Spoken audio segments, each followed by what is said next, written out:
We are here. We are talking. Hey, everybody. Welcome to 20Q, 20 Questions with Interesting People, where we learn the origin stories of everyday superheroes in the LGBT community and friends. I am your host, the very handsome Tim Kirk, and our guest this time is raconteur, bon vivant, man about town, and upcoming filmmaker, Danny Ward. Hi, Danny. Hi, Tim. How are you? Good. How you doing today? Really good. I'm so glad to have you here. I'm excited. So I'm going to jump right in with our first question. A bit about your background. Where are you originally from, and what was it like? I'm originally from Detroit. I was born right downtown, and then when I was a kid, we moved a handful of times before I was about 6 years old, but lived mostly in and around Detroit, and then we went to Denver for a few years, and then back to Michigan, where we settled in Commerce Township, Milford area, which is kind of small town, rural. It's very Rockwellian and kind of Stand By Me esque childhood. It was a lot of me and my friends riding our bikes into town and walking across the train bridge and spending as much time kind of playing in lakes and rivers and riding bikes, and That sounds really cool. it was fun. I have a friend, a former guest. He grew up, spent a lot of time in Colorado too, and then he was a bartender as well. All right. He still is. Actually, works at the Smith. He's from Maryland originally, and then he moved to Littleton, Colorado, which is where Columbine took place. It's funny going to Colorado now because the area we grew up in, I lived in for a few years, and where my sister was born, is called Highlands Ranch. And when we lived there, it was 1.5 streets, and it's now the biggest residential suburb outside of Denver. And last time we were there, we went driving through it, and I'm looking for the landmarks I remembered, and like we were looking for our house. My dad's like, well, that's our house. I'm like, that can't be our house. There's 40 houses around it. Really? Because when we lived there, there was nothing behind us. Now, how close to Stapleton is that? That is a good question. Okay, I know someone from Stapleton who I used to work with. He worked remotely, and he owned a software development company, which I think he sold. But he lives in and out of the greater Denver area, and I have a cousin who lives in Littleton. I have family that still lives there, but I haven't been able to make it to Colorado in quite a number of years. It's actually on my docket. I think I'm going out in February to shoot a music video for some friends. Really? And I'm excited because I haven't been to Colorado in 11 years now. Wow. So it's the longest I've ever gone without visiting, because when I was growing up, my aunt lived there. We'd go out at least once a year. But I was a kid, so knowing where things are is very much based on how close it is to the pizza place I like in Denver. Okay. I have going back home to Long Island to visit my brother is always a bit of an eye opener, because diaspora has changed all of Long Island. I just got back from Detroit 2 weeks ago, and my parents have now moved back into downtown Detroit. And it's really funny visiting, because they talk about all of these places like I know them, and they're like, oh, we're just going to go around to this place. I'm like, you guys, you realize I haven't lived here for 18 years.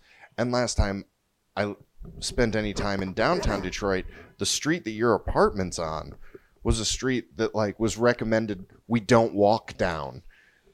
Okay. Because the safety level has shifted so much, and now it's like Detroit, you can walk around, there's great restaurants, there's great bars, it's fun, it's lively, and it's great, but it's also kind of unnerving to be walking around downtown Detroit, because I just don't know it very well anymore, and my folks are like, oh yeah, we're going to walk over here, and I'm like, can we do that? Yeah, really? Okay. Yeah, I always associate it with Eminem and 8 Mile and all that stuff, and I don't know anything about any that much at all. And so many people, that's their reference for Detroit, and kind of the the surge of 90s movies that took place in Detroit, Beverly Hills Cop and RoboCop, and that were showing this really desolate, dark, crime-ridden interpretation of Detroit, which wasn't too far off from the reality there at the time. But out of that, everyone just moved away and left opportunity that took years and years to rebuild, and it's still being rebuilt. But what they're rebuilding the city into is really wonderful. Like, it's great to walk downtown and see families and kids like skating in the downtown ice rinks they've built and going in and out of restaurants and feeling warm and this really inviting feeling to the downtown area that hasn't been there at any point in my life. So it's really, and the food, every time we can't go to any of my favorite restaurants because there are too many good new ones they want to introduce me to. Really? Yeah. Well, that's really good news. I didn't know about that at all.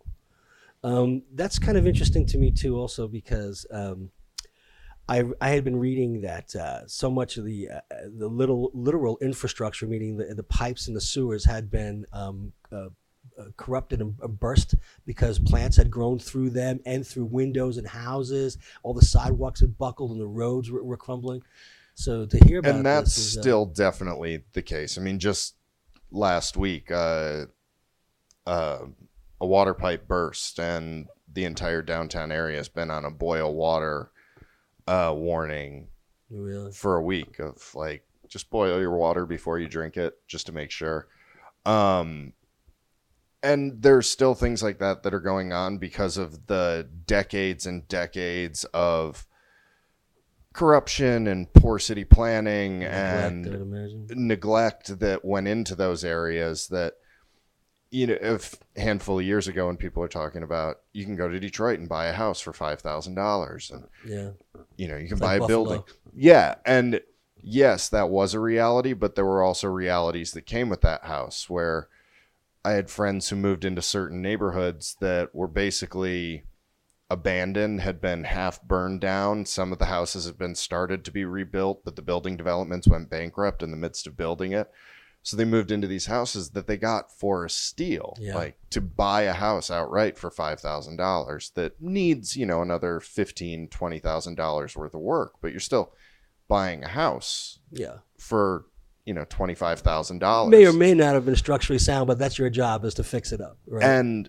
But then what they would find out is municipalities, things like, okay, so garbage trucks don't come here. You have to drive your garbage a couple of miles to this drop-off spot. Really? Because the city no longer had the population to support the municipalities that have been built within it. And all of those things that we don't really think about, but electric and water and garbage pickup, availability to emergency services. I was going to ask that next. Yes. Ambulances, police, things like that were really stretched thin because Detroit got to the point its population was around 2 million. And then and that's around when I was born in 81, it was nearing 2 million. And then over the next 25 years, it went down to like 650, 700,000. Wow. And with that exodus, you also have the exodus of a lot of tax money that was paying for the structure that had been built for those people. Absolutely. I can see that as being a major issue. I'm always curious about how people cope, you know, with, you don't have any of these things that came with the assumption that you paid your taxes. This is what you pay for civilization for, and then you don't have this anymore. Yeah. You know, so that's very interesting. So that gives you a different perspective, I have to say, especially going back. It definitely jolts you into a different way of looking at your background, right? Yeah, it's very exciting, and it's great. It's also one of those where it's a little bit like, damn, why weren't you like this when I was figuring out where I wanted to live? I would have stayed here. This is kind of fun. Not that I would trade my years in New York for anything, but... Yeah, I completely agree with that. So anyway, going to question 2, this is a bit of a juxtaposition. Which life experience had the greatest impact on you? Ooh. What would you say? Wow, I think I have a couple that are like specific individual experiences that have definitely helped shape me. Deaths of family members and choosing to leave college to come to New York. But really all of it for me,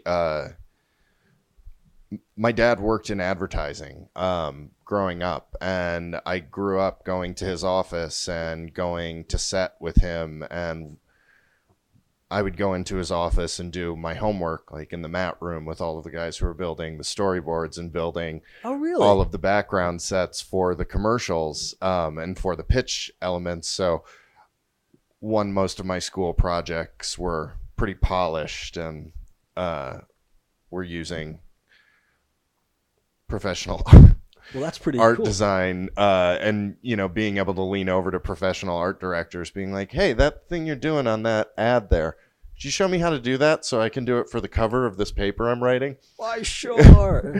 And it was really growing up in that environment, I think, is what's had the greatest impact on me. It's really what opened my eyes to how much I love being on set, and how I was 5 when I started making movies and 7 when I sat my parents down and had the big talk of like, hey, you guys, I've decided this is what I'm going to do with my life. So, I'm probably not going to make the MBA, so we're going to go with filmmaker. Well, that's pretty cool. I wish I had that clarity of vision as a young child. That would be... It came with pros and cons. There have been times where, it doesn't... I'm never going to complain about it, but, there are a lot of family discussions about, Danny, have you thought about a plan B, a backup? Knowing from a very young age that was never going to be something I considered, it's definitely led to some moments of tension. But yeah, growing up in that environment really opened my eyes to what I wanted to do and what I love most. Okay, so this is going to segue really nicely into my next question. What would you say to anyone interested in an aspect of your experience? Meaning, if someone wanted to explore an idea or a prospective opportunity based on what you can tell them, what would be the main thing to encourage or discourage them? To never stop learning about it, to never stop diving into it, to never let yourself hit the point that you say, oh, I know this, and now I'm good. One of the big things my parents really instilled in me after that conversation, when film became my focus, my folks would give me homework on movies. Did they really? We would sit down and we'd watch a classic movie, and then they would quiz me on, what did you think of this aspect of it? And what do you think of this? And all of my Christmas presents were books on filmmaking. And when we would go see a movie, they would, quiz me on kind of, how do you think they did that effect? How do you think they did this? What do you think? Where do you think the camera was? Both your mom and your dad. Yeah, because my mom was just a film and art buff. Really? Did she work in the business, or was she just a cinephile? Just a cinephile. And she started a program and worked with a group of teachers. She started this program called Picture Lady, where she would come in once a month to my elementary school and spend a day going classroom to classroom, teaching about a different classic artist. Wow. That's so awesome. She was always one who was huge on education, but also wanted people to really understand art. And she just has always been a cinephile. Wow. So and now as a teacher, I teach occasionally, and that's the biggest thing. Yeah. I didn't know that. I teach acting, and then I teach editing and filmmaking with a couple of acting studios and friends who teach at those. And then I volunteer at a elementary school that I try to go into from time to time and talk to 3rd, 4th, and 5th graders about filmmaking and what it is. Is it BK? It's actually here in Manhattan, down in Chinatown. Wow. A friend of mine teaches there, and she's been kind enough to let me come in a few times. And that's always fun, getting to talk to young kids. Yeah.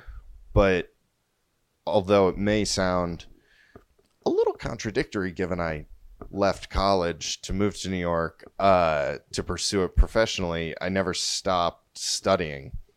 And I've studied at acting studios. I take writing courses. I take filmmaking courses, film theory courses. I sit in on my friends' classes when I can, because it's about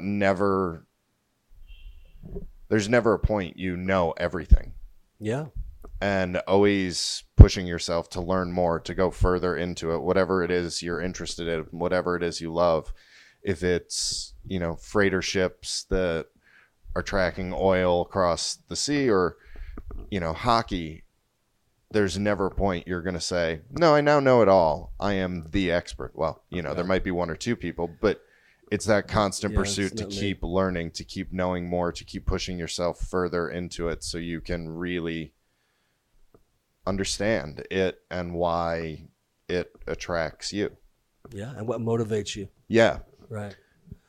Okay, so based on that, what would you say is your most noteworthy achievement? The achievement I'm most proud of is one that I wake up every day still continuing to love what I do and still pursuing it full force through every rejection and difficulty. Have always kept going. But in terms of actual physical achievement, it would be getting my first film made a couple of years ago, a visual album called Fairy Tales for the Fatherless. That it was a friend's band. They wanted to make a visual album, and they came to me with an idea of making a movie and a general idea of kind of the theme of what they wanted it to be about. And we wrote the script together. We raised a portion of the budget and then kept saying we're going to raise more money, and raising money is a pain in the ass. And I saw an opportunity in this film to do something that not many artists get the opportunity to do. And the band agreed that if we made the movie for nothing, we would get full artistic freedom and no confines. And we stopped viewing the lack of budget as a hindrance and as an opportunity. And we made a movie for $8,500 Really? and Wow. released it ourselves. And it's the artistic adventure I'm most proud of at this point. Wow. Always wanting to beat that, but it was an experience and something that I worked really hard to put myself into the opportunity to be able to do something like that. Having always said I work hard, so when something comes along, I can do that. And I went so beyond broke making it, and my landlords tried to kick me out so many times during the making of that movie. Really? Oh yeah, there were at least 4 eviction notices. And, Oh, no. but to go through all of it and to come out proud of it and loving it is quite an achievement, and something that not many people get the opportunity to really pursue and really do in life. And it comes with a lot of pride in doing it and a lot of joy in doing it, and like that gets you through the bumps and the friends who are saying like, are you sure this is what you want to do? Like, I don't think you're going to be able to do it. And pushing through all of that, believing in your belief in it. Yeah. People, well, I think, unless they can't see it, so they don't see what you're trying to do or what you're personally getting out of it. And the motivation is to do more. It's not to just be glorious, to be sitting on a pile of money. It's like you want to keep on pursuing this. Yeah. And I think that's, I think some people, they put it in their own way, and whatever it means to them, raise a family, get a good job, and that's what their focus is. But it's not to make a contribution the way you see it. Right. And they'll see it afterwards and appreciate it, but they can't see it while you're doing it because they think you're just wasting your time or chasing a dream, which is what you are. Yeah. Oh, yeah. And with Fairy Tales, it was the weirdest, not the weirdest, my favorite kind of compliment I've gotten on it was I I got a message in the process of our releasing it that a guy I went to elementary school with, he wrote me through Instagram, and we've not really talked in 25, 30 years almost. And he writes me saying that he's replaced story time with his daughter at the end of the night with each week they watch one chapter of my movie. Oh, awesome. And I was like, oh, that's so wonderful. I should give you some warning. It does get a little darker. And knowing she's 6 years old, there's some adult language that comes up later and some darker thematic elements in there because it's about a man dying. The whole thing takes place inside an old man's head on his last day of life as he's entering the fever dream of death, and about his lifelong search for his father, only to come to the realization that he's been a father to himself all along. But he relives moments of his life, seeing himself relive them as his 13-year-old self, and goes through kind of his progression of life as a 13-year-old. And this is with a band. It's a visual album, so there's no dialogue. The songs tell the story, and then in between, there's some poetic interludes that Paul Weinfeld wrote. He's one of the lead singers in the band, along with Danny Masengo. And Luke Tidaldi and I came on as the filmmakers to work with them, and it was the four of us really creating this thing and our production team. But this 6-year-old... they sent me a video the night she finished watching it, and Chris was asking her, what do you think it was about? And she nailed our log line better than any of us have ever been able to. Like, she nailed the essence of the movie in such a succinct, perfect way. And this 6-year-old girl just sat there as she was falling asleep, telling me exactly what the film was about. And it made me so overjoyed that a guy I went to elementary school with was showing his family, and that felt pretty cool. But also to have it really be understood, and understood by such a young, incredible mind. That's fantastic. That was, and I think that's why it stands out as such an achievement and such a high moment for me. That's a high watermark. Yeah. What you say? Yeah.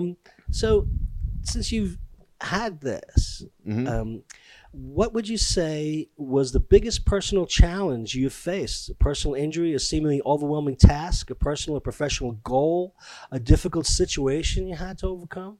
What would you say would be the biggest personal challenge?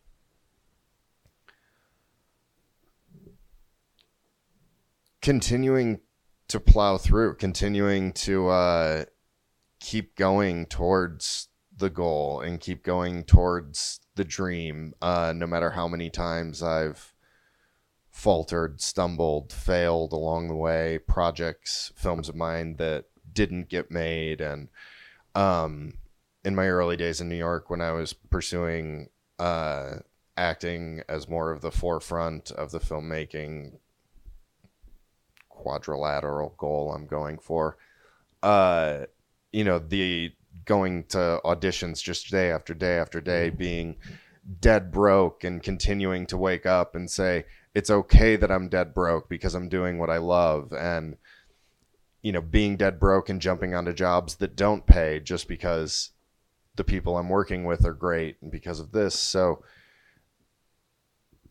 I've had plenty of injuries. I've had plenty of ailments. I've had plenty of things like that. None of them have ever in my head even been a thought of deterring you.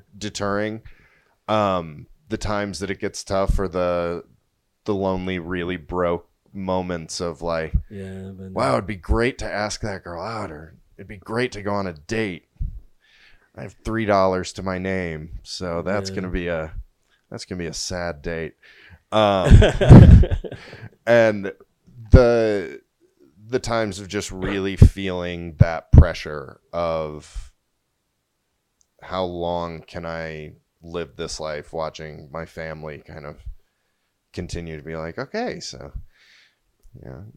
Danny turned 25. He's still going for this. Okay, Danny turned 30. He's still going for this. And he hasn't changed much since he was 25. He turned 35. And like, okay, he's working on some cool stuff. But wouldn't it be great if Danny started making money and we didn't have to worry about him anymore?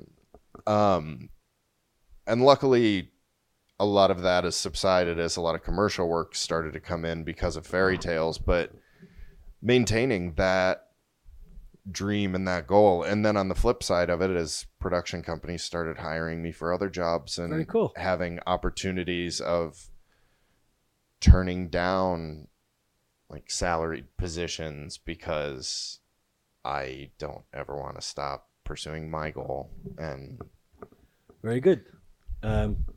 That's, I mean, so many people, you have to have that vision, I think, you know. If you don't, it just dilutes, and you just stand there going, I'm going to pick up my marbles and go home. Yeah. You know? And I've known too many people who fell into a great job, a great position, saying, I'm going to do this for 5 years, and then I'm going to go back and make my movie. Yeah. But 5 years down the road, there's a family, or there's a new house to get, or Yep. And it really snowballs. And I've just always, that's been my biggest challenge to myself, is just to never falter from this path. Okay. So since you're undeterred, what would you say was the transformational moment in your life? Was it a meaningful gift, a reason to belong to something, being a parent, good job, bad job? What was that moment that turned you into who you are? Leaving college to move to New York to do this professionally. Okay. I was studying at Kalamazoo College in Kalamazoo, Michigan, and had always been a fairly good student. And like through high school, middle school, high school academics were tantamount to the importance of everything I did. Sure. Okay. And moved to New York through this internship program my school offered, that they picked 4 students a year, 4 sophomores, and they sent them to New York for a semester and set them up with a place to live and an internship. It's called the GLCA Arts Program. And I don't know if it's still running, but it works with schools in the Midwest, bringing students to New York to show them some kind of real world New York experience, basically study abroad, but in New York. Okay. And instead of going to school, it's a work study program. So I was given one of the slots from Kalamazoo. I came to New York, and I was working at a post-production house in Midtown, editing a lot of Nat Geo videos and educational documentaries, like the really boring ones you used to watch in elementary school, that it would be like the slow map and the wagon cart coming across, and it's like, sure, the old West used to be. And exactly. And those were fun. And then the boss's son happened to be a spudding director, but had started working with the production company that produced a lot of the late night Cinemax selection. So I was also the unofficial graphics guy on Rod Steel Balls of Thunder 0014. I don't know that. It's a semi-hardcore porn about a James Bond type character. Really? But I was working on the behind the scenes stuff, because they were really excited. This was at the height of DVD, and they were going to have 8 hours of bonus material. And it was just really funny, because I was like, who's watching like 8 hours of behind the scenes of a porn? Like, I won't watch it for Lord of the Rings, but come on. But it was fun, because getting thrown into that was a very unique experience at 18, 19 years old. I would imagine. And my parents came into town through a family friend. I started studying at an acting studio, and suddenly was like, why would I go back to Kalamazoo for 2 more years I could just stay here and keep doing this and work and audition and do this for real. So my parents came in and I really thought they were going to just laugh and tell me to get my ass back to school. And my parents, who have done this a handful of times in my life, proved themselves to be just beyond cool. And they offered me a deal that if I did 4 things, they would fully support me in my decision to move to New York, and they would help pay my rent for my first year here while I adjusted. That's great. Now, I later did the math and realized I was saving them a ton of money because my college wasn't cheap, even with the scholarship. But they made me start writing 10 pages a day, every day. I had to study at an acting studio at least 4 days a week. I had to get a part-time job to pay for all of my other life Food, necessities. jeans. Yeah, everything. And I had to pursue auditions. And they knew I couldn't promise getting auditions, but I had to, pursue. Try to get them. Yeah, that if I was going to be here, I wasn't going to sit around and watch TV all day. I was going to be out and actively working towards this. And it wasn't so much the move to New York, but the big one that really changed me was the writing 10 pages a day, which I did for, probably 10 years. That was just a daily part of my life. To wake up, sit down, and write at least 10 pages. Seinfeld's, that's what his mantra is. He always says that that's how you succeed. Yeah. He always says you write every day, whether you like to or not. Mm-hmm. And the discipline of doing that will provide you with that. The fruit comes from that. It gets you past the idea of never to diminish the feeling of being blocked. I've been there. But it gets you past the point of that stopping you from doing it. You're right. Because it's so easy to be like, well, I'm blocked. And to just not write for months and months and months because I'm blocked. As opposed to, if you're a professional athlete and you sprain your ankle, you're not like, well, I'm done. Yeah. You go through the proper training, you get back, and you slowly work your way in. So when you're blocked, it's really important to sit down and still write. And I have so many dozens and dozens of screenplays that start with Danny sits at his computer. He doesn't know what to write. His computer starts talking to him. Why aren't you writing, dummy? Because I don't know what to write, ass. And it would literally be an argument with me and my computer as to why I'm not writing. But I was writing. Yeah, I think a lot of people, they wait for this moment of divine inspiration and don't realize that the doing actually will facilitate this a lot more than just waiting for it to come to you like a lightning bolt. And it opens your mind to the idea that not everything you write has to be great. Yeah. Edgar Rice Burroughs said if you write 5 stories and one of them's, or if you write 2 stories and one of them's bad, are you a good writer? Because if you write 100 stories, you're bound to hit something. Yeah, I think so. And for me, it was always just like plowing through, just writing and writing and writing. And now when I work with writers and when I work with students who are writing, and they get so down on themselves, I wrote this first draft. I don't think it's very good. If your first draft is good, there's something wrong. Like your first draft should never be good. It should be you figuring out the idea, and then you rewrite it, and you rewrite it, and you rewrite it, and you rewrite it. And I'm crazy with rewrites. Like one of my screenplays I've written minimum 1,500 times. Really?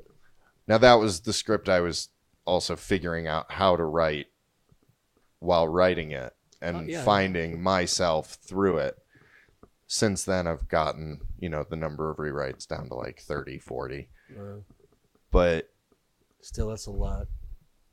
Yeah, but that's what I do to relax. That's what I do to...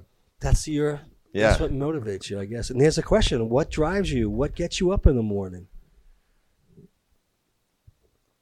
Not much. I really wake up slowly. No. I love what I do.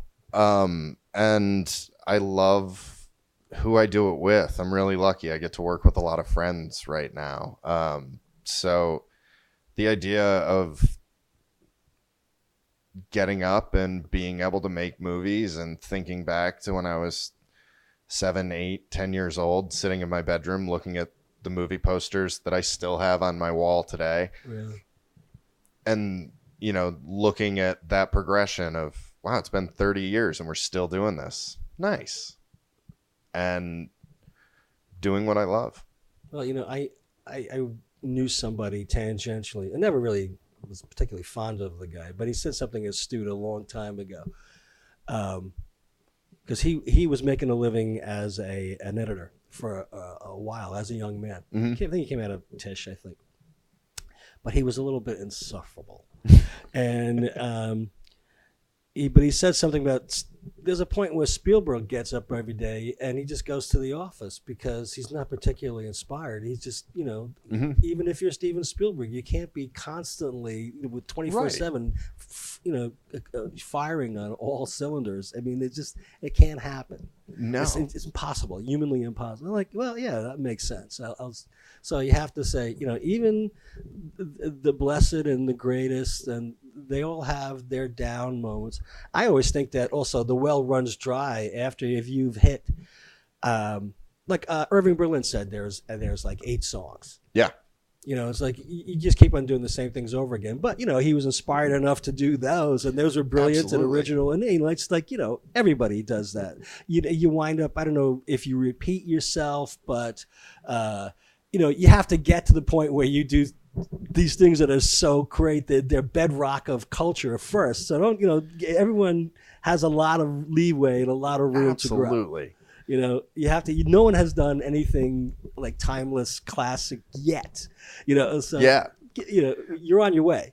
Well, and the other fun thing about it is, especially in the what wakes me up, and it's always the idea of finding a new story, finding the next piece of inspiration. And I found, especially after I'd moved to New York, like the more I put it out there that I was a writer, that I was a filmmaker, that this is what I was going to do, it stopped becoming necessary for me to come up with stories. People would just bring them to me. Yeah. Friends call me. My mom calls me like 3 times a week right. I can imagine. with, oh my God, this happened. You're going to love this. You're going to put it in a movie. And it's amazing how much once people, see that, and like Spielberg, it's the same way where, people send books, people send stories saying you're going to love this. And 80% of the time I don't, and, might get thrown into something.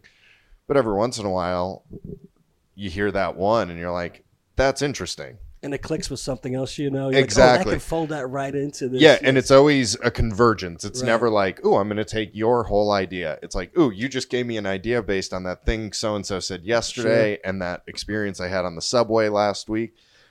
And it's the other reason I love New York is it's a nonstop cacophony of inspiration. So, okay. What's the first thing you want to come to people's minds when they think of you? Currently or down the road? However you want to ask that. My ego is screaming Academy Award in my head, but film. I want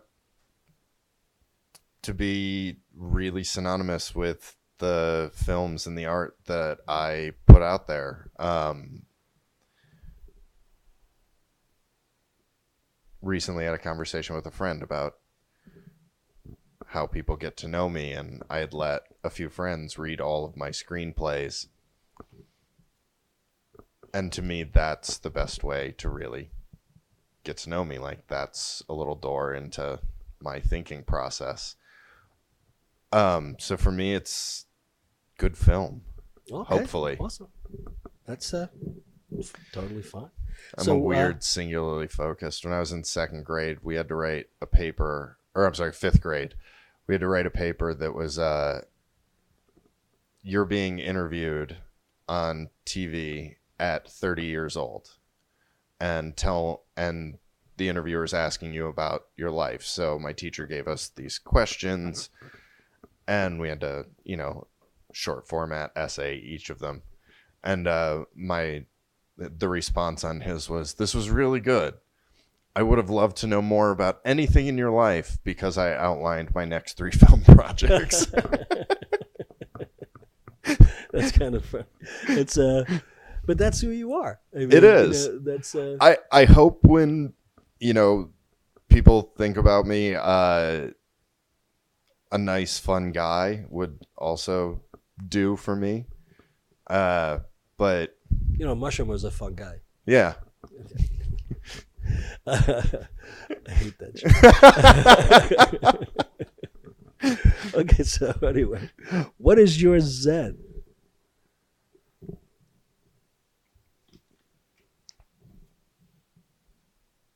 That's a good question. My writing space is really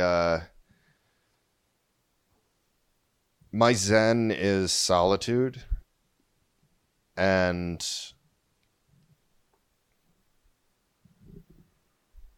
I don't have a hard time finding that. It's really the solitude aspect. I've never been someone who could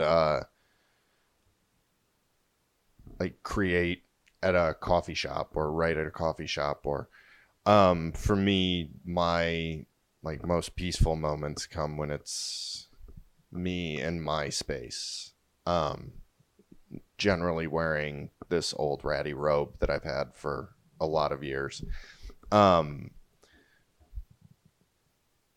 That's really my space. And then there's a handful of songs I listen to that open up my mind and get me. I sing along with them and cry at my computer, and then once I get those tears out, it's like, oh, there's the cloud. I get it.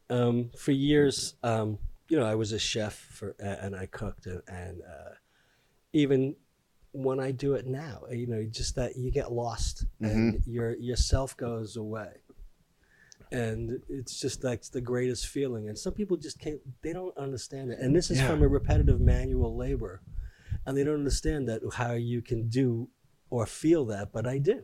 I completely get it. I mean, cooking would be one for me where when I get the opportunity to cook for a group of people. We're doing a series of dinner parties for my next movie right now. So really? I'm getting to cook all these parties, and in December got to cook for 40 people. Really? And my team was just like, are you okay? Are you okay? Because we know you've got a lot to wrap your head around and you're spending all of your time cooking. And it was like, yeah, but when I'm cooking, that's when I can wrap my head around everything and I don't get bogged down in the thought. There's that wonderful soothingness of, so you're doing the cutting motion. Yeah, of the chopping of the vegetables, the prepping of everything. There's something so wonderfully connected about that. So this next question, this is the last of my 10 questions. Right. Okay. This is a tough one, I think, for a lot of people. This is called the threshold. Everyone at one point in their life has crossed the threshold, and that's the point of no going back. Mm-hmm. Okay. So how did you know when you arrived there? How did it feel to cross it? What was the significance to you? What did you leave behind? What are you glad you left behind? And what do you regret leaving behind? So the threshold is when you realize there was no going back. Yeah. And, most people can pinpoint that to one specific experience.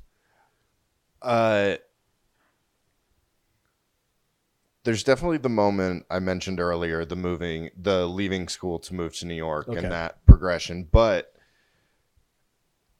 I found myself hitting it again a few years ago, just before we met. I had moved to Sweden. Sweden?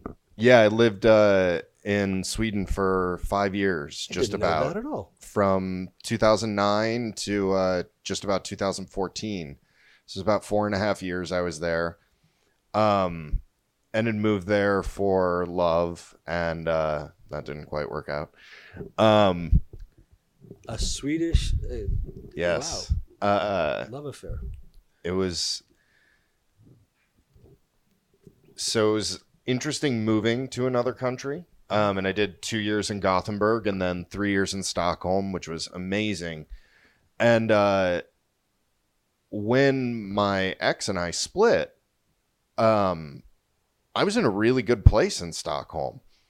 I had a great job at an amazing restaurant. I just had a lead role in a feature film. I just produced my sitcom pilot there. Really? And things were really moving, and I was starting to work with a really great group of actors and filmmakers, and had really integrated into a great space in Stockholm. I missed New York like crazy, and had been for a while. So when we split, it left me with the option of staying in Stockholm and doing a handful more years there, or even staying there. I was a permanent resident, and could still, if I wanted to, get my Swedish you could go citizenship. right back if you wanted? Oh yeah, I can live there at any point in my life now. That's interesting. But really missed New York and missed my writing that I did in New York, especially. All of my writing, everything always takes place in New York, even when I try to place it elsewhere. At some point in the rewriting, gets reshifted to New York, because I love the atmosphere of this city. I love storytelling here. And made the decision to come back to New York. And when I came back to New York, it was with a very different fervor and focus than when I had been here in my 20s and when I had first moved here. This time it was very much acting is no longer a forefront focus for me. It's very secondary. I am going to write, direct, and edit full time.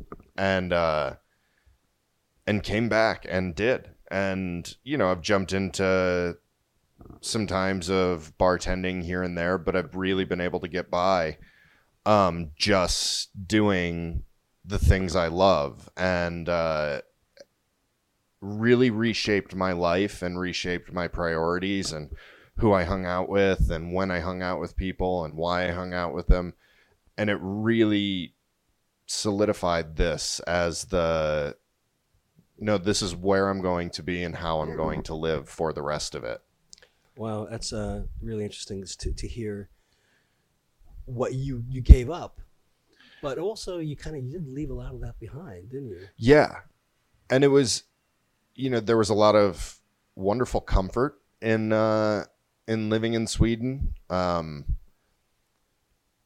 It's just a generally pretty comfortable place to live, and have a lot of people who are like, "How could you come back? There's socialized medicine and socialized education, and this is great and that's great." And the restaurant job I was working, I had 4 weeks paid vacation every year, and the things we call benefits aren't benefits. That's just how you live. But I missed home. I missed the hustle of New York. I missed the difficulty of New York. The ease of life there was actually really stressful for me. I guess I thrive on chaos. Because the second I got back to New York, all this anxiety in my shoulders and this really tense person I'd become was like, wait, no, you're really relaxed. And so all of my to make that pearl. Yeah, I need to be the counter to what's going on. So in Sweden, everyone was super relaxed and calm. So I was countering the scales by being so stressed out all the time, which didn't make things any easier for my ex. And then I got back where everything's chaos. And for some reason, in the midst of New York's chaos, I feel this wonderful ease. And when I'm feeling stressed, I go walk around Manhattan and walk through the chaos of, financial district at 6:00. And somehow in that hectic, I'm like, oh, wait, but I can be the chill person. I get the idea that you're the kind of guy who you go from neighborhood to neighborhood. You just see it in cinematic terms. Yeah. You see like this could be part of this movie, and I feel like I'm in a movie. And it does, and I see that way too. Do you ever fake anything and get away with it, or just get caught, called out, and destroyed, and utterly destroyed? Details, please. Oh, so many things.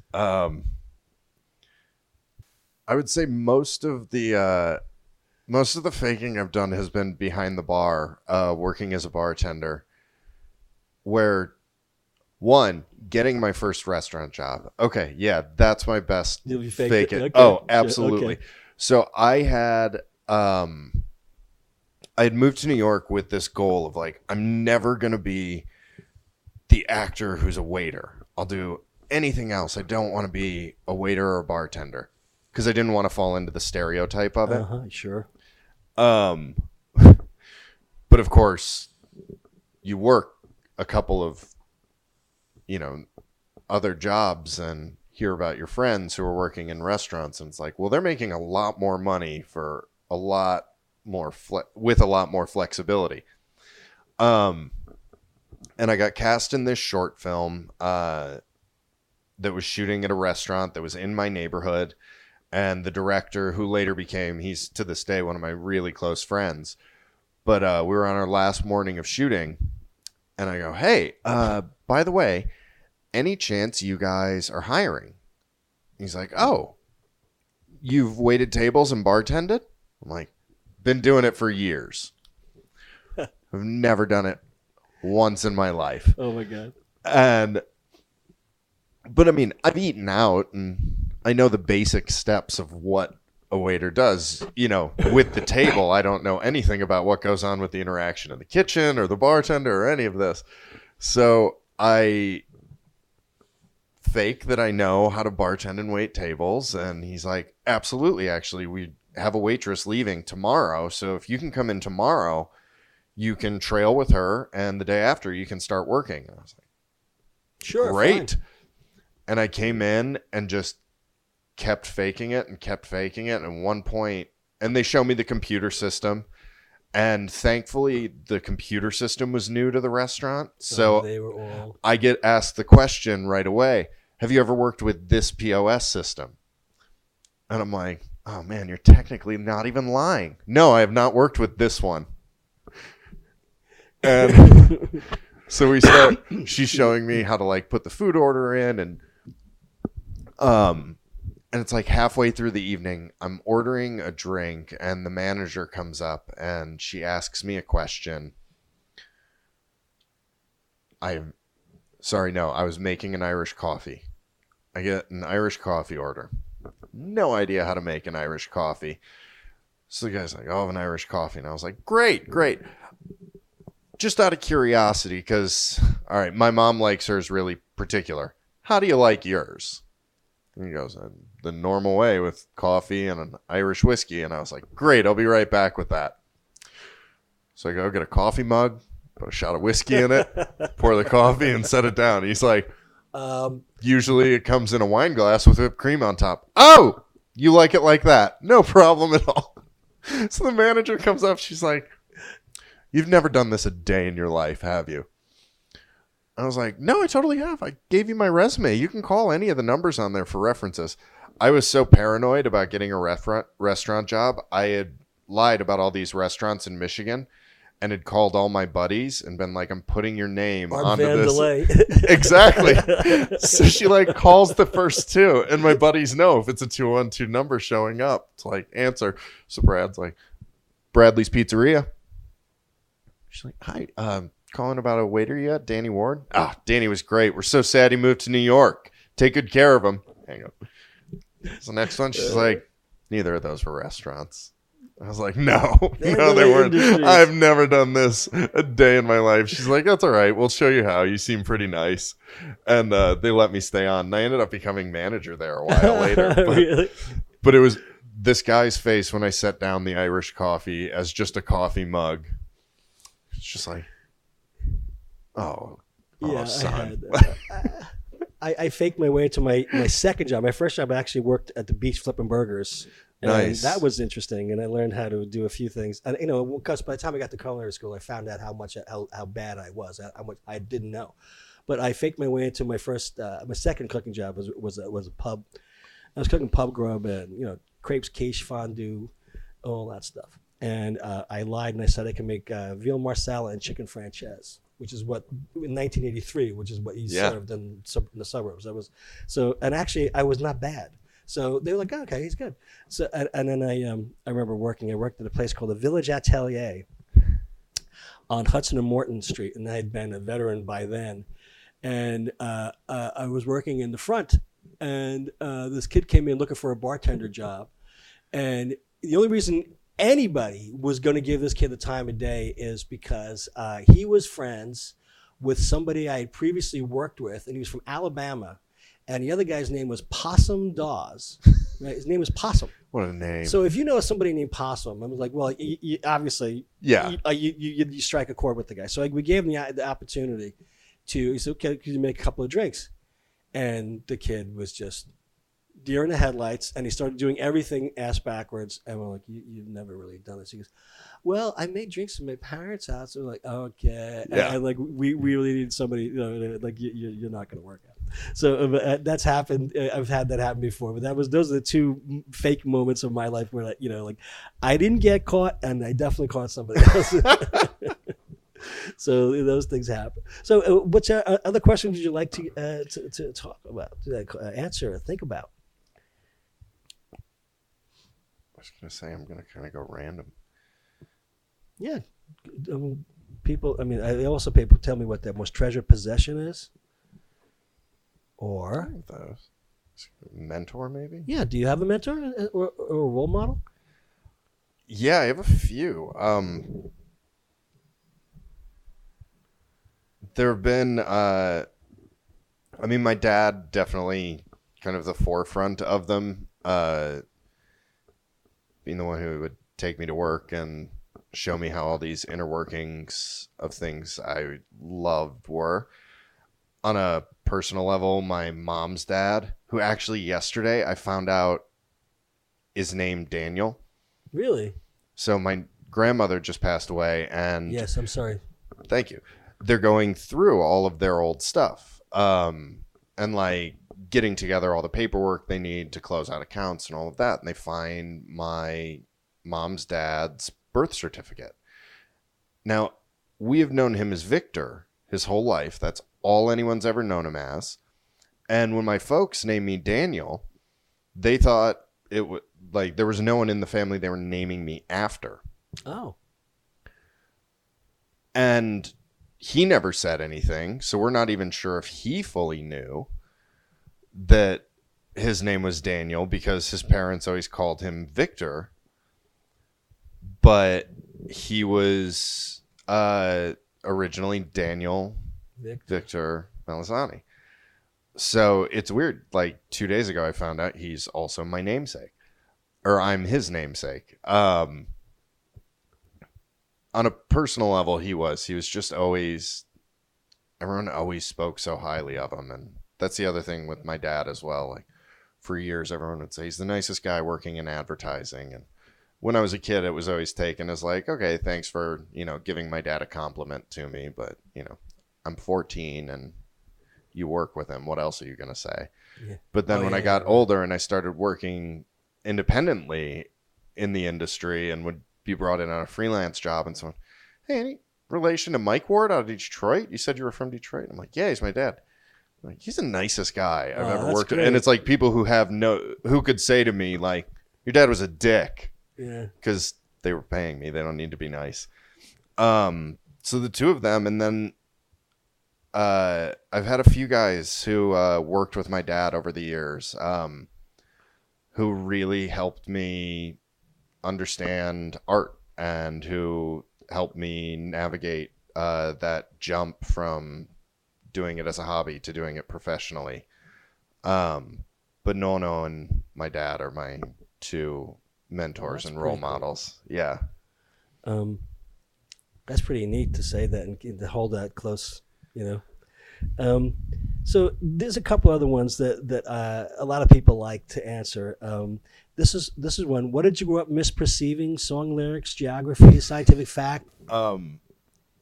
Because that's really fun, because that's been kind of a hobby of mine for years, song lyrics especially. There were a series of books called Excuse Me While I Kiss This Guy. Yeah, okay. That were all misunderstood song lyrics with funny, like, caricature drawings done with them. And my dad and I would just crack up over them left and right. But recently found out my biggest one growing up, there was a news anchor in Detroit named Anamir Makeupson. And growing up, you know, you'd be finishing whatever evening show we were watching, and coming up next, Anamir Makeupson report. But because it was Anamir was her first name, I didn't know that was her first name. I thought it was Ann Amir Makeupson report, that Anamir Makeupson was a type of report they delivered on the news. That's exactly right. So growing up, I was always like, man, they always start with these Mir Makeupsons. And I said it to my dad one day. He's like, well, her name's Anamir Makeupson. And I was like, right. Right. Because that's a person, not a type of report that they gave only in Detroit, not in New York. One of my other, when I was a kid, my mom was telling this story that I was notorious for picking up commercial catchphrases, but using them as like a really compelling argument as to why we needed it or we needed to do it. And the biggest one was movies. I'd run up and be like, Mom, we should go see this movie.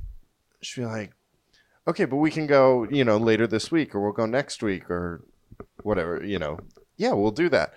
But it's showing at a theater near me. Okay. This is another one that people have. They have ready to go, queued up, and everyone's got this. What is the most grievous offense you have to deal with on a day-to-day basis from others? Gets under your skin. You know, rudeness, sloppiness, carelessness, something you have no room for in your mental landscape. The thing that irks you, somebody not closing a door or repeatedly mispronouncing something. I think in New York, like people who are walking in front of you and suddenly stop and turn around. They don't step to the side and then turn around.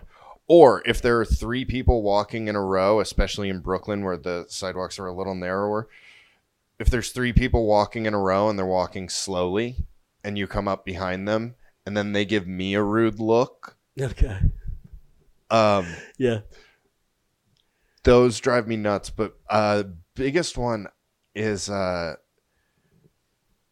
have no patience for people who are dicks to service people, to bartenders, waiters, and I'm sensitive because I was in that industry for so long. You bet. But I mean, I've ended dates because of how I saw a girl talk to a host, a waiter, a bartender. Yeah, this dismissive. Like, I went out with a girl one time and we walked into the bar, and before saying anything to anyone, walks up to the bartender with her empty coffee cup and goes, can you just toss that? But with this real flippancy of like, and I was just like, okay, I'm going to give her one more chance. And then when ordering the drink, there was just this condescending tone of like, I don't trust that you know what you're doing. Okay. And that's what it really comes from. Yeah. And especially because I look a little younger than I am. It's very frequent that I get brought into places on jobs, and the way they start explaining things to me, it's like, if you don't think I can do this, I'll gladly go home and you can pay someone else. But if you're going to bring me in to do this, talk to me like I know how to do it. There were customers who, you know, I worked at spots where I've worked for years and years and years. And when I've taken care of someone upwards of 30, 40 times, where it's like, I know what you're getting. I know what to leave out of your dishes without you having to say it. You can say hi to me. Yeah. You can treat me like a person who's watched your kids grow up over 5 years. Yeah, and, all that stuff. You know, has gotten your birthday cakes ready for you. Helped you get engaged. Exactly. Stuff like that, yeah. And that's really... it spawns from rudeness, but it's, to me, that's such a extra level of rude that it's like, this is a person who's doing nothing but being there for you. And to me, it's the biggest judge of how a person really is and who a person really is how they treat the people who are bringing their food and drink. Yeah, sure. And if you treat them like your servant, if you treat them like someone who's somehow like, no, they're below me, they bring my food, I don't make eye contact with them. Oh yeah, that's one of those axioms, like the modern pillars of wisdom. I think it's one of those, how you treat people who are there to serve you. I've had this conversations with friends where they're like, yeah, but I don't always feel like having a conversation with the waiter. You don't have to have that life story. It is not about a conversation. It's a simple, hi, thanks. It's a, hey, how are you today? Good. All right, great. Any special, like, it's just an acknowledgement. I don't need someone to show an interest in me. I don't need someone to become my friend. Be my best friend right but there. acknowledge that I'm a person there doing my job and that we're in this together a little bit. What do you want to be better at? Dating. Okay. Yeah, I need to be a lot better at dating. Really? Not necessarily at the dates themselves, but at involving myself in the dating process. Because I went on one last year. One? One. Okay. So a little more seasoned, I think. Yeah. Yeah, I need some improvement in that category. The new dating market, and when I'd met my ex, it was pre-smartphone. Yeah. Okay. And then when I came back single, it was the smartphone age of dating and the apps. And I tried, but I wasn't keen on, like, the first one I went on, met up with this girl for a drink. We finished the drink and I was like, we were having a nice conversation. So I was like, look, you want to get a bite to eat, another drink? And she was like, well, I have to get on the train. I only scheduled like 25, 30 minutes for this. Oh. And it was this like, okay. You compartmentalized me. I don't think I want to do this again. No. And I have nothing against like the app themselves or anyone on them, and have friends who have met on them, but I'm a storyteller and I just can't get over the idea of someone asking me, how'd you guys meet? And my answer being one made up word. So as someone who's a storyteller, do you think that has any effect, maybe hamper or enhances, or maybe not, on your ability to go out for a social occasion? Yeah. Meaning a date, or not, however you want to view that. What do you think what effect you think that has, as being a storyteller, has on your interactions with other people when you're going out? It's definitely gotten more and more difficult over the years. It's going to be judgmental of people's attention spans. I can't agree with you more.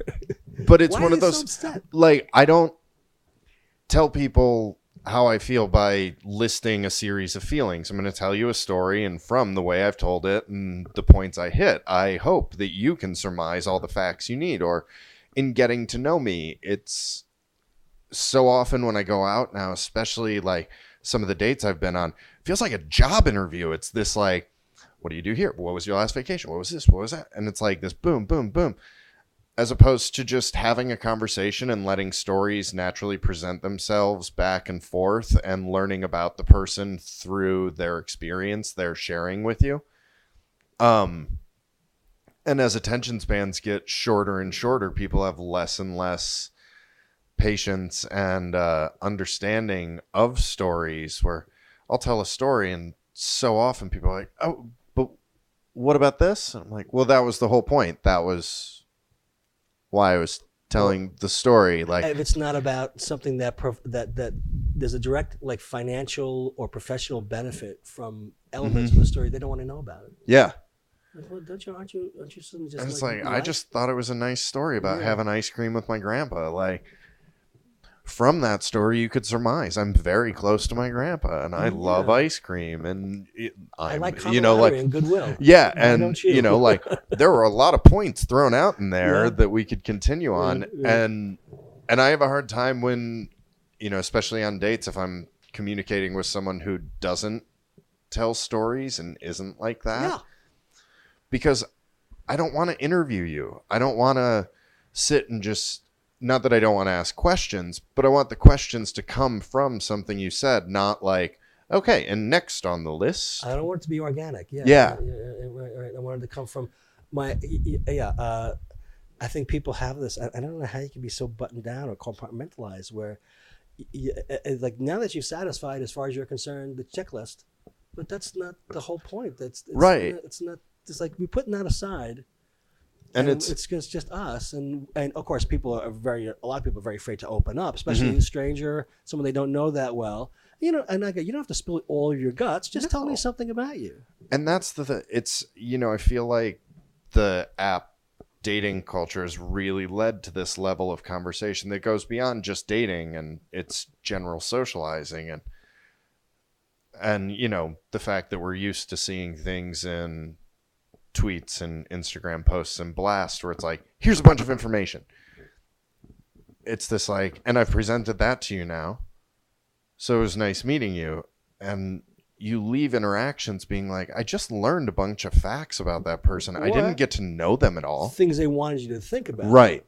Maybe it may or may not be true. Right. But also I think there's insecurity where if you don't say these things, then you're not interesting and you're not worth it, because I think a lot of people have a little bit more of a mercenary attitude, or they're insecure and they're afraid that because if they don't keep up, that you're not going to be interested in them, or depending on how you react, it's not worth their while because they're really a little on the more cutthroat side, where you're like, that's not really the whole point. I mean, and people have gotten really in a hurry to figure out if we're in love, where it's like, okay, we're based on your Tinder profile, I'm definitely attracted to you. And then you go into the first date being like, cool, am I going to fall in love with you? Oh, yeah, I've heard about that too. And, that's really... We've kind of skipped this stage in dating where we decide if we like the person. Yeah. Like dating, it used to be you'd go on 5 or 6 dates. And I remember, when friends would be on like their 6th or 7th date with someone, and they'd be like, but I'm still figuring out if I really like him or if I really like her. And it was nice to kind of spend a few nights with someone, not someone you don't like, but someone who it's like, I don't know, there could be something. It's not like fiery passion. It's comfortable, and it could build to that. If I'm really feeling chemistry with someone, the way I tell the story, the points I hit are going to be different than if I'm not. And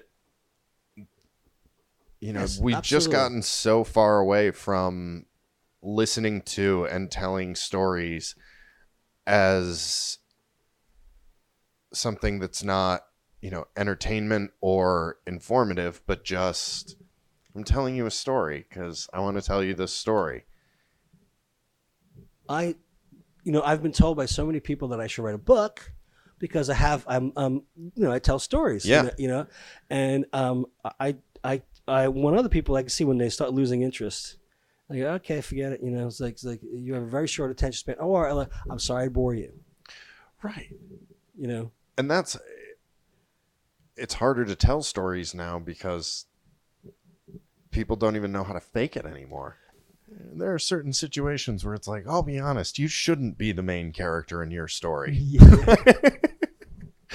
You'd be great as one of the, third tier, an attending prince in the, T.S. Eliot terms. My one of my best friends, his wife, who, God, she suffers through evenings with us and telling the same thing. She loves it. Yeah. I mean, except Brad and I have been best friends since we were about 4 years old. So we just had our 33rd anniversary. Okay. And he has made some jokes to his wife that didn't go over as well about, at one point, one night, very tenderly, it was just a random night. She's like, I love how much we know each other. I love how well I know you. And I guess he turned to her and was like, yeah, but you don't know me as well as Dan. Ooh. And it was this like, she tells that story all the time. But now that's her story to tell. She has suffered through years of us telling our high school stories. But now that a couple of the other guys have, newer girlfriends and wives who come around, she finds herself at nights being like, well, you have to tell her this story. Okay. And she reminds us of how to like let someone get to know our group dynamic by being like, you guys, you can't have her leave tonight without telling this story. You can't have this guy leave tonight without hearing this story.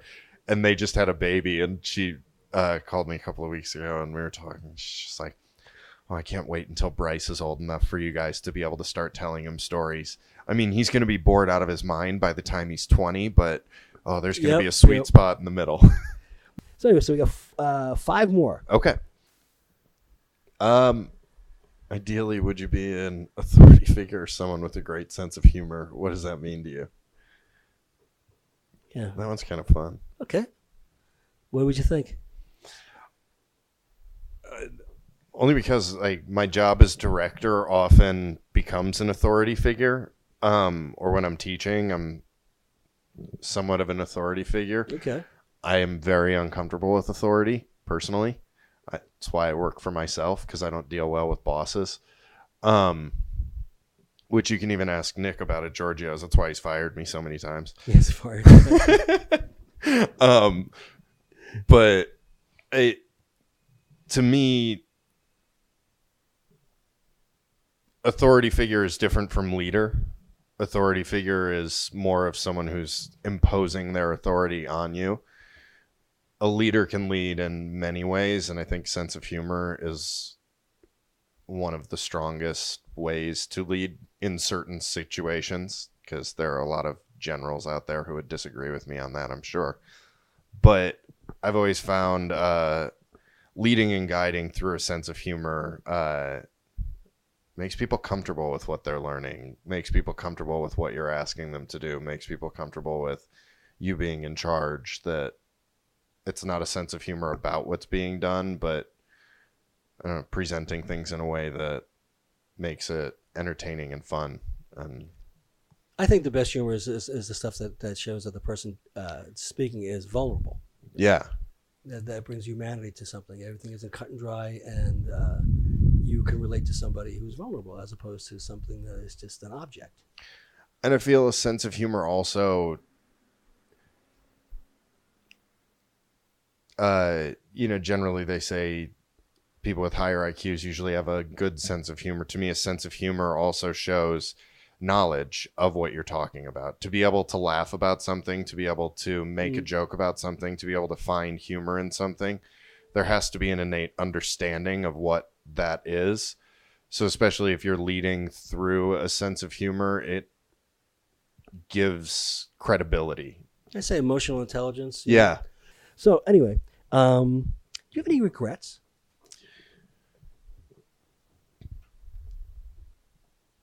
I always struggle with that question because, yeah, of course, everyone has things they wish could be done differently. My regrets are more on small individual things. Wish I had handled this breakup better, or wish I had not hurt. I got plenty. Sure. Those regrets. In terms of general life, it's really hard because I really like where my life is right now. So even certain things, there have definitely been times in my life have been like, maybe it would have been smart to stay in college and get the degree. But at the same time, wouldn't trade that, because had I stayed in college, wouldn't have met some of the people that led to some of my favorite things in my life happening. Okay. That's fair enough. I mean, So yes and no. Yeah. Who do you read? I've been reading so many biographies lately. It's really funny because I'm generally not huge into biographies. I'm much more of a fiction reader. But the last 9 books that people have given me have all been biographies. Really? But they're all really wonderfully fascinating. Like Carrie Elway's autobiography about the making of Princess Bride. Yes, As You Wish. Yes. And then Rob Lowe's biography and Eli Wallach's biography. So those have been more the film gifts that like people are like, oh, it's background on film. We know you love that. And at a street fair on Broadway, and like 90 something street, like years ago, just sitting there, they were doing something for the community. They lived up at 87th and Riverside. They were doing something. They were part of it. They were sitting at a folding table, and they were community activists. They're wonderful. So funny story. Their kids are old family friends. Are they?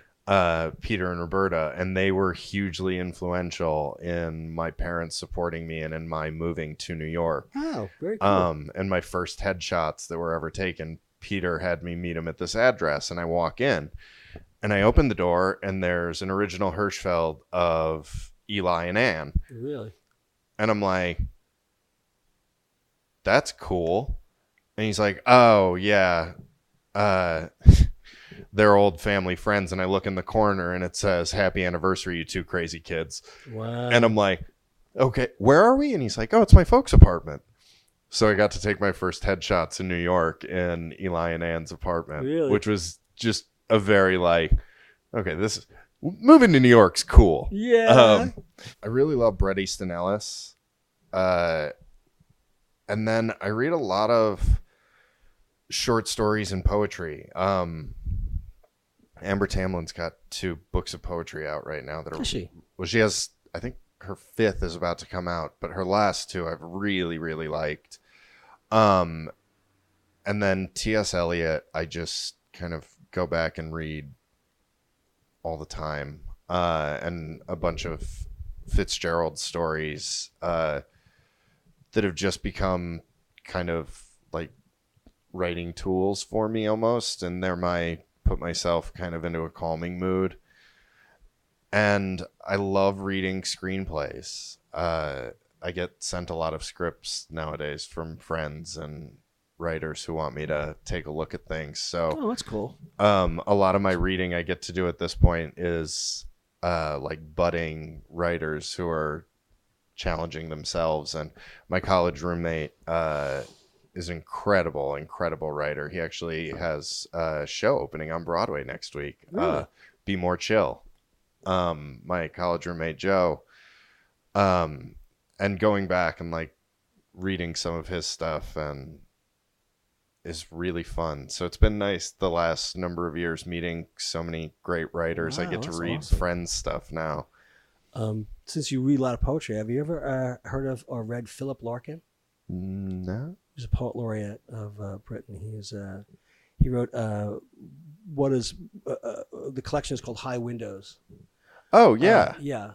So I have one of. I'm horrible with the names of the people I've read. Yeah. I constantly read stuff and just don't look at the author, which is so insulting. But well, you're one of the few people I know who's actually talking about poetry. Actually talks about actual works as opposed to I've written my own book and like I've self-published. I mean, I'm sure I've written a handful of poems that I put into an order, but yeah, there's an incredible series, a series that came out that's the New American Poets Collection. I can't think of her name right now, but she's a beat poet, and reading her stuff is fine, but hearing her read it, she's got one called Resting Bitch Face and one called Ode to the Women from Long Island. Oh, really? I need to hear this. Oh, it's so phenomenal. She's so good, and I really wish I could remember her name because I got her book for like 4 friends. You gotta let me know about this. I will. I got to hear Robert Penn Warren read his own stuff once. Whoa. Yeah. That was great. And people said, someone said, why do you write? You said, why do you scratch for our ditches? You know? That's one of my all-time favorites is Miguel Pinheiro, and his whole catalog, but his Lower East Side poem collection, Lower East Side poem being one of my all-time favorite poems. I don't know that one. There's a great movie called Pinheiro where Benjamin Bratt plays him. Yeah. But it's the poem he wrote that was his funeral wishes. Oh. And about scattering his ashes through the Lower East Side. And I love that style of poetry. Like kind of the beat poet where it's really, I love in poetry the fun use of language. It's why like the love song of J. Alfred Prufrock is always up there for me, because it's just, there's so much fun in the language. And it's something to me to listen to a poet read their own poetry, and how much fun, and how they decide. What, you were looking at iambic pentameter or whatever you want. That's not the point. They're telling us. They're telling it, and it's so human. Well, I think there's, within poetry especially, there's a lot of room for insecurity and vulnerability. You're putting stuff out there. It's, it's so up for interpretation. If you write a novel, if you write a short story, there's a certain amount of interpretation, but you've given them the information. With a poem, it's like, here's my feeling. These are the words I've used to express this feeling. I kind of hope you get it, because I could see you taking this about 20 different ways. Yeah, it should be ambiguous. Yeah. My strangest experience, God,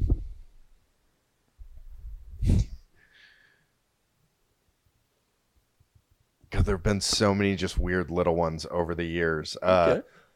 One of the funniest was when I was like 13 or so. We took this trip out to California, and we were going to drive from San Francisco up the coast to Oregon. And on the way, we were stopping at a couple of spots to see some old family friends we hadn't seen in years, and drive this wonderful scenic route along the California coastline. Pacific Coast Highway? Yeah. And one night we stop.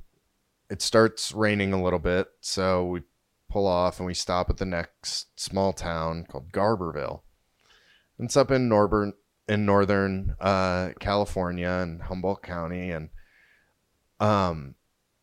the International Reggae Convention was just leaving as we pulled into town. Okay.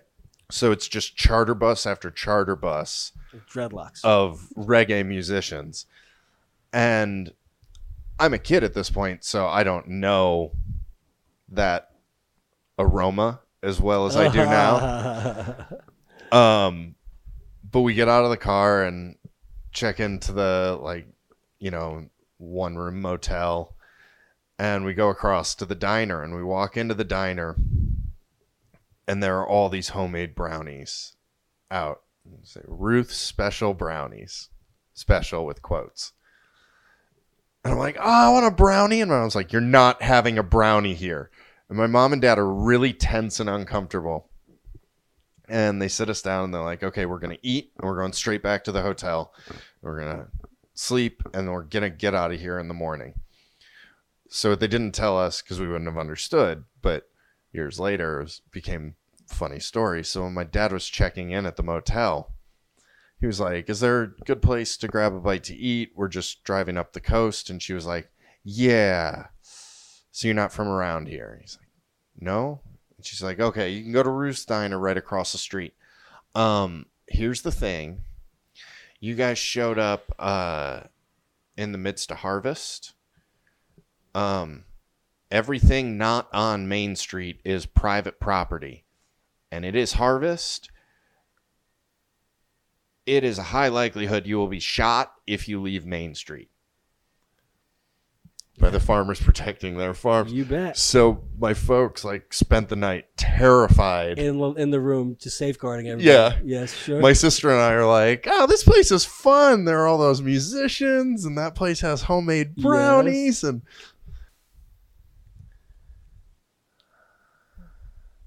And people told me too, this strangest experience. So we get to question 20, the last question.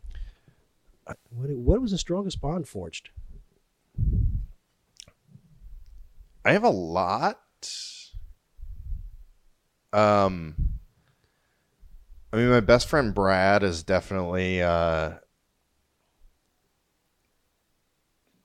it's a rare bond. We became friends, and we were just about 4.5, 5 years old when we became friends, and he had a younger sister and I had a younger sister who are a year apart. And through our friendship and our friendship with two other guys, my three childhood best friends, Brad, Brent, and Jeff, our families have all become like one big family. Oh, that's great. To the point, like, for years when I wouldn't go home for Thanksgiving and my sister couldn't make it home for Thanksgiving and Jeff couldn't make it home for Thanksgiving and Brad couldn't. So our parents started doing Thanksgiving together. Oh, really? Wow. And that's really neat. Jeff got married last month here in New York and all of us were together for the first time in a few years. And it was amazing to have all of us and all of our families together. And all anyone could talk about was how rare our friendships are and how long standing and how it really doesn't matter. Like Jeff and I live less than a mile from each other in Brooklyn right now. Brad lives in Cleveland. Brent lives outside Chicago. We see each other as often as we can, but like I'm calling Brad when I leave here because he called me last night. We are really like brothers. And it was an amazing thing because growing up, going through school, none of us were ever really worried about popularity or cliques or any of that because we had each other. Sure. And we were parts of different groups and we actually went to different high schools. Brent went to Milford, Jeff went to Lakeland, and Brad and I went to St. Mary's. And even through that, like going to different high schools, being very involved in different stuff, all of us doing completely different adult professions, we've still always just been able to maintain and get together and that's always awesome. Just have a blast. I would say it's hard to say they're stronger than that, outside of family. That's pretty strong, man. But it's we really consider ourselves brothers to each other. And, as we're getting older, Brent has 2 kids now and Brad has his first. Jeff just got married and I'm the single one of the group who, they come into town and we're out at a bar at 2:30 in the morning, Brent and Jeff are like, it's Wednesday. And I was like, I know, we're going to go home by 3. It's not that late. You're like, are you kidding me, man? I'm in bed by 9. Yep, I know that. That's but they're amazing guys, and that's much of what made growing up where I grew up so great was them. And all of us have for years joked about like we should all go back and buy the houses we grew up in and raise our kids there. But then when we think about it, all of us have lived in cities now, and we're all like, it's changed a lot. Yeah. It's a nice romantic notion. Yeah. Okay, so I'll say that's it. That's the end of our 20Q, 20 questions with interesting people.